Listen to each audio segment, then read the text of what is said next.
El presidente de la República vetó totalmente esta ley que fue aprobada en la Asamblea Nacional y que buscaba la asignación directa de los recursos a los gobiernos autónomos descentralizados en sus diferentes niveles.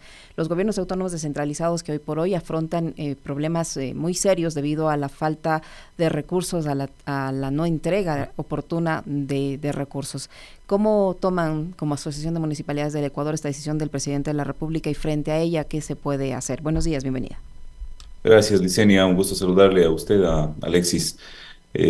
Como usted acaba de mencionar, lastimosamente desde la Presidencia de la República se vetó de manera total digamos, este importante paso que consideramos nosotros y que hace algo más de un mes nosotros habíamos considerado que era un día muy importante, no solamente para los municipios del país, para los gobiernos autónomos descentralizados, sino para el país como tal, para los ecuatorianos, porque definitivamente ya se ha evidenciado en algunos otros espacios del planeta que el camino no es del centralismo, que el camino definitivamente es de entender que los gobiernos locales tienen que atender sus necesidades y que la política pública se construye en función de las realidades territoriales.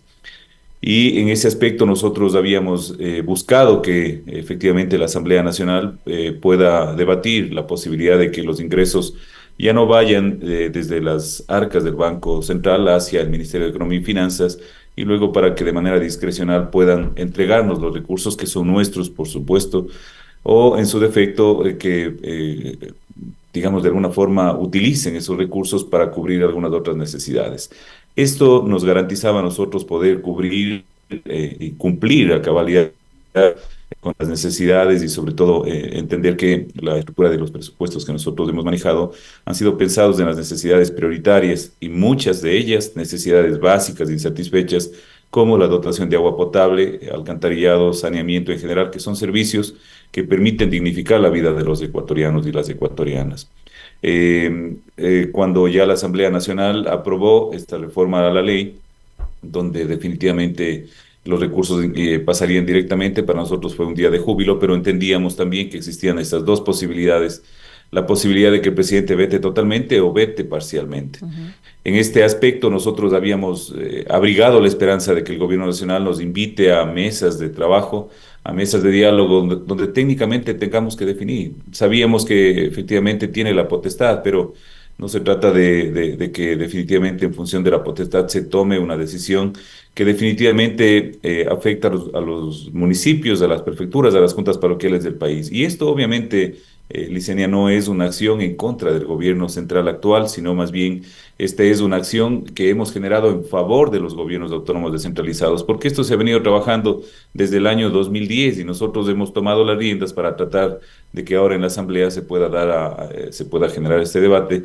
Y bueno, más allá de todo este proceso que se ha tenido que vivir, sabemos y conocemos perfectamente que la situación en el país no es la mejor económicamente hablando y claro, en aspectos sociales, en aspectos de seguridad, pero creemos sí que los gobiernos locales, los gobiernos autónomos descentralizados, somos tan relevantes como el gobierno central y lo lógico hubiese sido que podamos llegar a consensos donde, por supuesto, hayan compromisos de cumplimiento porque sin el afán de querer subrayar acciones, perdón, querida Licenia, hace pocos días escuchaba una intervención del presidente de la República donde decía que están al día con los gobiernos autónomos descentralizados. Yo no sé si se refería únicamente a las juntas parroquiales o se refería a a los gobiernos provinciales, pero de lo que tengo entendido tampoco están al día, al menos los gobiernos provinciales. Y como municipios nos deben todavía alrededor de 690 millones de dólares, recursos que vienen arrastrándose desde el año 2019 en el caso de competencias adicionales a lo que es el modelo de equidad territorial que suman 360 millones de dólares, 360 millones de dólares que hacen referencia a la ley 010 o ley amazónica, ley 047, patrimonio, IVA retrasado y algunos otros elementos o aspectos más que han dado esta suma. Pero a esto, por supuesto, tenemos que considerar lo que es por modelo de equidad territorial, saldos de los meses de septiembre, octubre y noviembre del año anterior y, por supuesto, saldos también de los meses de marzo y abril de este año que suman también otros 360 millones de dólares para dar un acumulado de 690 millones de dólares que buenamente esos recursos podrían estar en los 221 cantones de la patria para poder nosotros como autoridades locales garantizar los servicios, para poder seguir atendiendo las exigencias de nuestros ciudadanos, porque definitivamente creo que siempre insisto, ¿no? Creo que a los seres humanos nos debe mover la empatía, pero la empatía tiene que ser de doble vía, no solamente Cómo entender, nosotros alcalde Maldonado? entender. ¿Cómo entender, perdón que le interrumpa ahí, y cómo entender entonces declaraciones que formuló esta misma mañana el ministro Juan Carlos Vega en el sentido de que han avanzado muchísimo en el pago de los recursos a los gobiernos autónomos descentralizados? Si les deben 690 millones solo a las municipalidades, ¿en dónde están avanzando? ¿Cómo entender esas Bueno, declaraciones?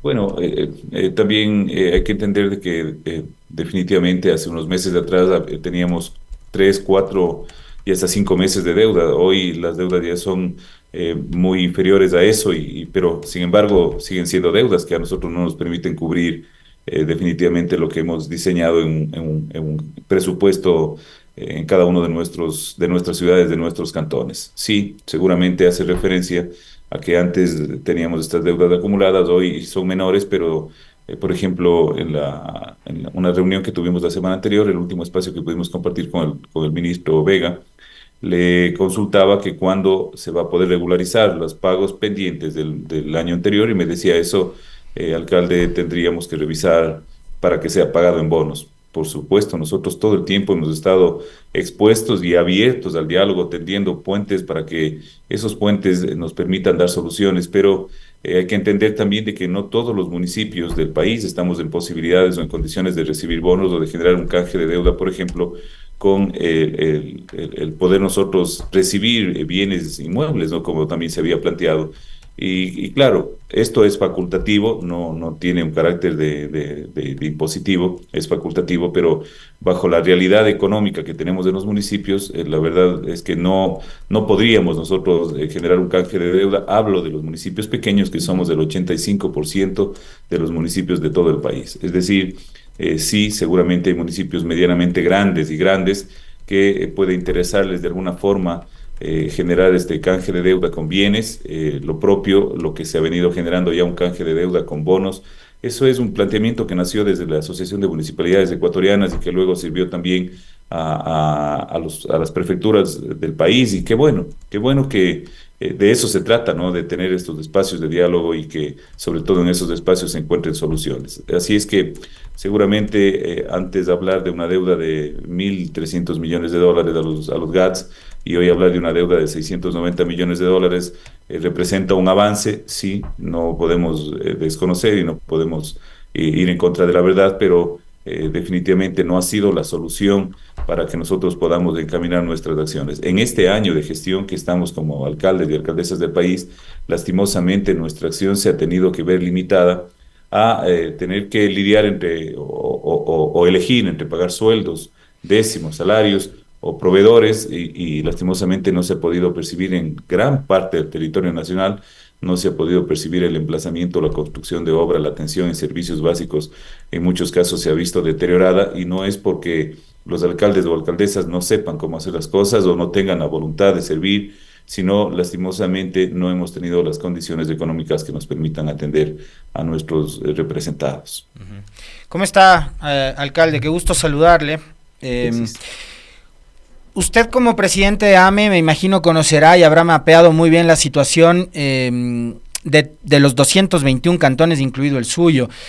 ¿Cuáles son quizás los que por peores momentos están atravesando? Uno podría pensar inmediatamente en Durán, por ejemplo, ¿no? La situación del alcalde Chonizo es una situación absolutamente excepcional, un alcalde que no puede ni siquiera pisar su despacho, su oficina, su municipio. Que no puede dormir 3 noches seguidas en una misma casa, ya sea por cuestiones de seguridad o por falta de recursos. ¿Cómo está la totalidad de los 221 cantones y municipios operando actualmente en el país? ¿En qué condiciones están? Alexis, tenemos diferentes escenarios. En algunos casos, los municipios pequeños ventajosamente no sufren de cuadros de inseguridad, pero sí de la ausencia o de la necesidad de recursos económicos que no nos permiten atender a los ciudadanos, como dije hace un momento. En otros casos, ciudades un poco más grandes que sí, en función de su connotación, ante su autonomía y son, digamos, capaces de generar sus propios recursos a través del cobro de tasas, a través de los predios y demás. Lastimosamente hay temas de seguridad, como usted bien acaba de mencionar, Durán. el cuadro o el escenario que hemos tenido este último año ha sido un escenario muy complejo. Recordarles a ustedes que lastimosamente ya son 4 los alcaldes asesinados, y siempre hemos insistido, no solamente están asesinando a nuestros colegas, sino están asesinando a la democracia, porque fueron y fuimos electos con voto popular y llamados a tomar las riendas y tomar las decisiones para sacar adelante nuestro país. Siempre ha habido predisposición, siempre hemos estado abiertos al diálogo, siempre hemos entendido que definitivamente es el diálogo lo que nos va a permitir levantar a nuestro país, porque no solamente atendemos lo que son nuestras competencias, Alexis, Licenia, en muchos casos atendemos temas de seguridad, temas de salud, temas de educación, que no son competencias establecidas por el Cotado o constitucionalmente nos corresponden, pero ante ser una necesidad y en muchos casos imperiosa, nos hemos visto en la obligación de atender, claro, con muchísimas limitaciones económicas, pero finalmente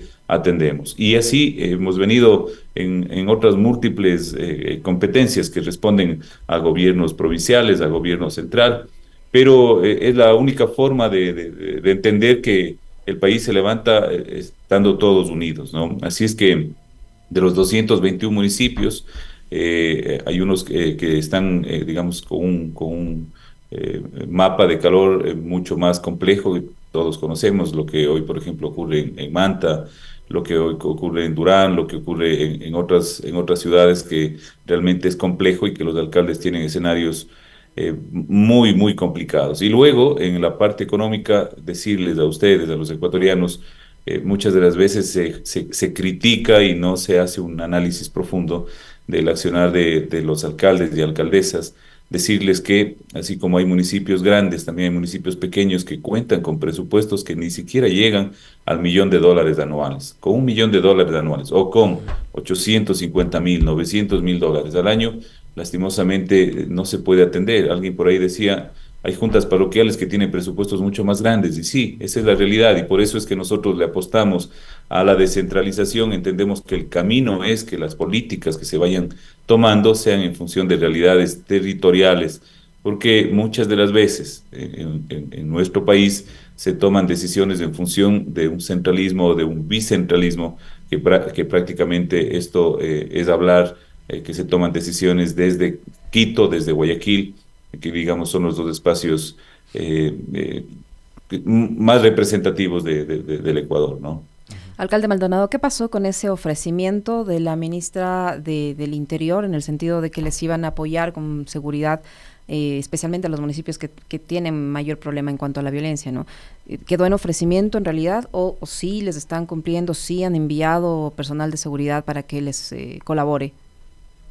Se ha atendido parcialmente a raíz de los dos últimos asesinatos que sufrieron nuestros colegas alcaldes. Se levantó nuevamente, digamos, la alerta de que hay varios alcaldes, alrededor de 40, que solicitaban de manera urgente el resguardo policial. Y claro, nos hemos reunido con la ministra Palencia, donde nos ha explicado que lastimosamente no están en condiciones de destinar un gran número de personal policial hacia la protección o la seguridad de los alcaldes y alcaldesas del país. Le hemos manifestado que lo que menos pretendemos como alcaldes y alcaldesas es que se desatienda a la ciudadanía, y que por atender en nuestra seguridad se complique, digamos, la atención a la ciudadanía. Pero se ha atendido de manera parcial. Hay varios colegas alcaldes que están siendo, digamos, resguardados por la Policía Nacional, otros que ante la falta de posibilidad de que sean resguardados por la Policía Nacional, están siendo resguardados por grupos, digamos, privados, por contratación privada, y obviamente entiendo que se está revisando los perfiles de riesgo. Hace pocos días nuestros equipos, tanto de la Policía Nacional cuanto de la AME, nuevamente se sentaron, revisaron algunos perfiles, revisaron algunas realidades también, y entiendo que están trabajando. Ojalá que pronto sean atendidos todos nuestros colegas alcaldes que han solicitado ese resguardo policial. Ahora, el problema es que mientras hay ese pedido de atención, digamos, después de lo sucedido con Agustín Intriago el año anterior, no ha sido el único caso, ¿no? Hemos visto asesinatos de alcaldes en Manabí, intentos también, asesinatos en Azuay. hay eventos que han sido muy desafortunados y que yo creo que más bien obligarían al Estado a preocuparse un poco más, ¿no? Salirse de esa zona de confort, de la declaración, de decir que no nos damos abasto, que no tenemos personal suficiente, policías suficientes, y ver si atienden en serio, sobre todo evaluando los perfiles de riesgo de cada uno de los alcaldes. No vamos a pretender que le pongan custodia policial a los 221 alcaldes, pero por lo menos sí a los que tengan perfiles altos de riesgo. En ese sentido es como nosotros hemos realizado la gestión. No todos los 221 alcaldes y alcaldesas han solicitado, no todos tienen un perfil de riesgo y obviamente lo que se ha pretendido es que en las ciudades un poco más conflictivas se pueda garantizar la seguridad para los alcaldes y más allá de ser las ciudades conflictivas quienes han sufrido amenazas. Sí, como usted acaba de indicar, Alexis, fue primero Agustín Intriago, luego lastimosamente terminaron con la vida de Brigitte García, luego estuvo lastimosamente Jorge Maldonado, bueno, primero José Sánchez y Jorge Maldonado han sido los cuatro, los tres alcaldes y la alcaldesa que han sido asesinados, pero muchos otros han sufrido atentados, amenazas, persecuciones y también hay varios funcionarios del municipalismo que han sufrido también han sido asesinados, han sufrido actos de violencia y demás.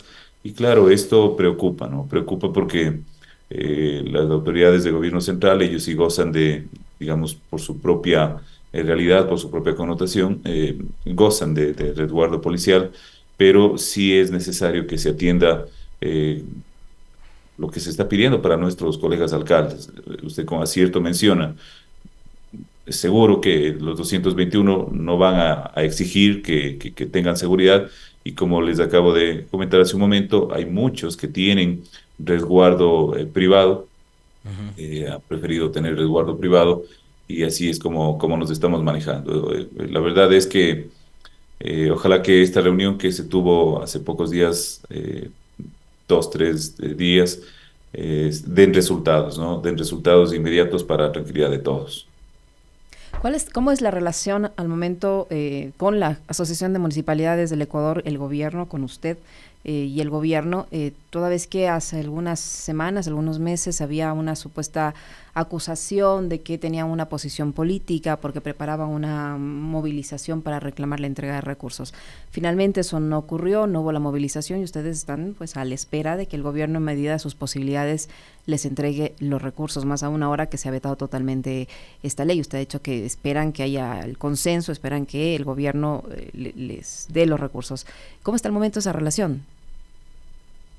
En su momento, el presidente de la República efectivamente nos había nombrado y había manifestado que hay una línea política o una persona que está manejando las líneas de la AME. Esto es totalmente falso. Lastimosamente, los asesores no siempre son los mejores dando indicaciones, dando asesoría, efectivamente. Y claro, nos obligan a cometer errores. Y siempre hemos manifestado la autonomía, la independencia de la Asociación de Municipalidades Ecuatorianas, que es ese el rol que tenemos que cumplir, velar por los intereses de los 221 municipios del país. Nosotros hemos estado siempre predispuestos a poder atender todas las necesidades, las múltiples necesidades que tienen nuestros colegas alcaldes y alcaldesas. Y sí, en su momento nosotros ante la falta de recursos, ante los retrasos permanentes y ya prolongados, es que decidimos como Comité Nacional, no solamente el Comité Ejecutivo, sino los presidentes provinciales, presidentes regionales y los miembros del Comité Ejecutivo, nos convocamos, nos autoconvocamos y decidimos en ese espacio salir a las calles y marchar de forma pacífica. Inmediatamente la gente del gobierno central se comunicó con nosotros, llegamos a acuerdos para que nos puedan pagar el mes de diciembre, que estuvo retrasado, pagarnos el mes de noviembre, y de ahí acá se ha venido con cierta regularidad sin que se pague la totalidad de lo que nos corresponde por modelo de equidad territorial. Obviamente, lo que fueron compromisos en ese momento se cumplieron, no podemos faltar a la verdad, pero se han cumplido de manera parcial en el sentido de que, por ejemplo, el mes de diciembre y enero se pagó la totalidad, pero los meses bueno, febrero también, marzo, abril, se pagó de manera parcial. Recordarles que nosotros recibimos $159 millones mensualmente y de eso se han ido generando saldos que finalmente acumulan los 690 millones de dólares. Uh-huh. Alcalde, a usted el pago a través de bonos, que ha sido en las últimas horas cuestionado por el alcalde de Guayaquil, Aquiles Álvarez, ¿le parece un medio legítimo? ¿Se podría, digamos, echar mano de este mecanismo, considerando y siendo conscientes también de la situación complicada que atraviesa en este momento el país y el Ministerio de Finanzas? Alexis, siempre hemos insistido y creo que fue parte de haber acordado en las mesas, de las múltiples mesas de trabajo. Los pagos con bonos obligatoriamente tienen que ser facultativos, no se puede imponer porque lastimosamente eh, no todos los proveedores, no todo lo que podamos accionar nosotros dentro de las municipalidades se pueden pagar con bonos. Hay que entender, sí, Guayaquil es una de las ciudades grandes, goza de un presupuesto mucho más amplio, pero eso no significa que el recurso económico le sobre y que obviamente no tenga la necesidad de liquidez. Así es que nosotros estamos también conversando con la gente del municipio de Guayaquil, con el alcalde. Seguramente tendremos una reunión ahora en el transcurso de la mañana, en la tarde, donde como asociación de municipalidades vamos a pedir al Ministerio de Economía y Finanzas que se actúe en función de lo que se había acordado, ¿no? No se puede generar imposición. Lo único que buscamos, Alexis, es darle respuesta a los ecuatorianos. Sin recursos económicos, lastimosamente, no se puede emplazar obra y todo lo que significa el emplazamiento de obra, que es reactivar la economía local, es brindar posibilidades de empleo, es hacer que haya, claro, empleo directo, subempleo y demás. Esto definitivamente se tiene que mejorar, se tiene que corregir. Y entendemos los esfuerzos que hacen también por parte del gobierno central. Nos han inteligenciado indicando que el Fondo Monetario Internacional entregará algunos recursos importantes. Se habla ya de ingresaron 4.000 los primeros millones. 1.000 millones, ¿no? Ya ingresaron los primeros 1.000 millones y de esos Sí. 1.000 millones, los 800 se dedicaron a pagar deuda. No sabemos qué va a Se pasar con habla, esos o se 200. habló de que eran 4.000 millones de dólares, pero también se habla de que la brecha fiscal es de aproximadamente 5.000 millones de dólares. Y obviamente la esperanza que abrigábamos era de que con esos recursos se puedan poner al día con nosotros. Pero bueno, esperemos que también estas otras decisiones, el aumento de estos 3 puntos de IVA, en estos próximos días se anunciará ya la eliminación parcial de subsidios para los combustibles, para la gasolina extra y Ecopaís. Esperemos que esos recursos adicionales que están ingresando, por supuesto, como constitucionalmente estamos amparados, se respeten y que eso refleje también en mayores ingresos para los municipios. Quiero recordarles un tema importante. El año anterior nosotros sufrimos una reducción de aproximadamente o en promedio el 10% de nuestros presupuestos. El COPLAFIP establece que se generan los cálculos en función de los ingresos permanentes y no permanentes y que si hay aumento de los ingresos en el país, obviamente los GATS también recibimos mayores ingresos, pero si hay disminución, también hay disminución. Obviamente, ahí hay un vacío legal donde el COPLAFIP establece que la reducción presupuestaria tiene que ser como máximo el 5% anual. Sin embargo, se superó esa barrera y estamos hablando de un promedio del 10% que afectó también mucho a las acciones de nuestros municipios. Pero, perdón, estamos expectantes de que esos ingresos que vamos a tener, se hablaba de una proyección de los 8 meses restantes del 2024 que se podrían generar entre 870 y 1.000 millones de dólares por IVA. Esperemos que esos más de 630 millones de dólares que proyectan que se van a recaudar por la eliminación parcial del subsidio de combustibles y más algunas otras medidas como recortar el gasto en lo público, esos recursos empiecen nuevamente a llegar a los municipios porque a través de nosotros están llegando a los ecuatorianos. Es del 21% o son el 21% de los ingresos permanentes y el 10% de los ingresos no permanentes, lo que por ley nos corresponde a los municipios. Ahora, lo que se escucha de parte del gobierno, alcalde, es una respuesta que me parece está como tensando un poco las relaciones, no solo con respecto a los municipios, sino con todos los GAT. ¿Por qué? Por los cuestionamientos. En una rueda de prensa de la semana anterior, Esteban Torres se refirió a, digamos, de paso, las exigencias que tienen los municipios, las prefecturas y las juntas, de que las asignaciones y las transferencias se cumplan puntualmente, y él decía, pero veamos el nivel o la calidad del gasto que hacen los municipios, las prefecturas, ¿no? Hay municipios que se gastan mucha plata en conciertos y en espectáculos públicos y han empezado a cuestionarles. Ojo, esa es la tesis del gobierno y de algunos medios de comunicación que se han subido en esa ola a empezar a cuestionar la calidad del gasto de los gobiernos locales. Para mí la cultura, la promoción de la cultura, de los eventos, a través de esto, del turismo, es súper importante, ojo, pero el gobierno ya ha empezado a lanzar críticas en ese sentido. ¿Ustedes creen que esa crítica es justa o están viendo que lo que buscan es un poco seguir tensando las relaciones? Pues Alexis, lastimosamente este tipo de criterios lo que hacen es un poco desdibujar las acciones que cumplimos los alcaldes y alcaldesas del país para que la ciudadanía seguramente tenga alguna otra perspectiva de lo que es la ejecución, digamos, de recursos. Quiero recordarles a todos que nosotros estructuramos un presupuesto anual y dentro de la estructura anual, por supuesto, destinamos recursos para la promoción cultural, turística y demás, para el rescate de ancestros y costumbres, ¿no? Y obviamente en función de eso hay una parte porcentual de esta estructura general de presupuesto que nos da las posibilidades o nos permite también destinar recursos para este tipo de actividades. Quiero, por supuesto, resaltar y recalcar que siempre nosotros como Asociación de Municipalidades Ecuatorianas, dentro de nuestro principio de capacitar, de dar asistencias técnicas, de acompañar, de asesorar, hemos estado pidiendo a nuestros colegas de alcaldes y alcaldesas que haya, en medida de lo posible, equilibrio en el gasto. Pero no se puede justificar que no se paga a los municipios porque la calidad del gasto no es buena, porque si no tendríamos que ponernos a cuestionar de un lado al otro y ese no es el camino para sacar adelante a nuestro país.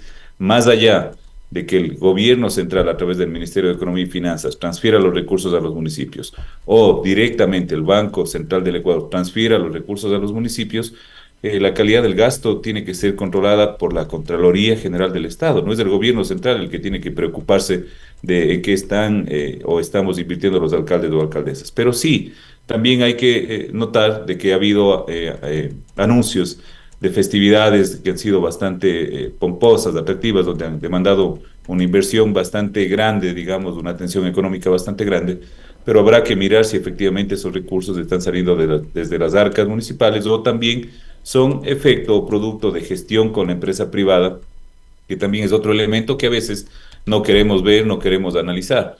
No estamos con esto justificando porque obviamente estamos en un momento de austeridad y creo que es el momento más apropiado para manejar de la mejor manera posible con mucho equilibrio. Pero así como ha habido anuncios de alcaldes y alcaldesas o de municipios o alcaldías que han indicado que van a haber fiestas bastante atractivas y llamativas para promocionar sus espacios. También hemos habido alcaldes que hemos destinado los recursos para el emplazamiento de obra y que hemos decidido no ejecutar fiestas en nuestros territorios. Entonces, bajo estos dos elementos, bajo estos dos parámetros, es decir, tendríamos obligatoriamente que recibir los recursos más allá de cómo está diseñado el gasto, porque obviamente son presupuestos que están aprobados por los consejos cantonales, así como en su momento al gobierno nacional también le aprueba la Asamblea Nacional. Entonces, más parecería que no tiene mucha lógica, que tiene vacíos. Vuelvo a repetir, el ente encargado del control y de la buena ejecución de los recursos se llama Contraloría General del Estado, y si es que la Contraloría General del Estado detecta responsabilidades que están fuera del marco de la ley, pues ellos tendrán que hacer su trabajo, ¿no?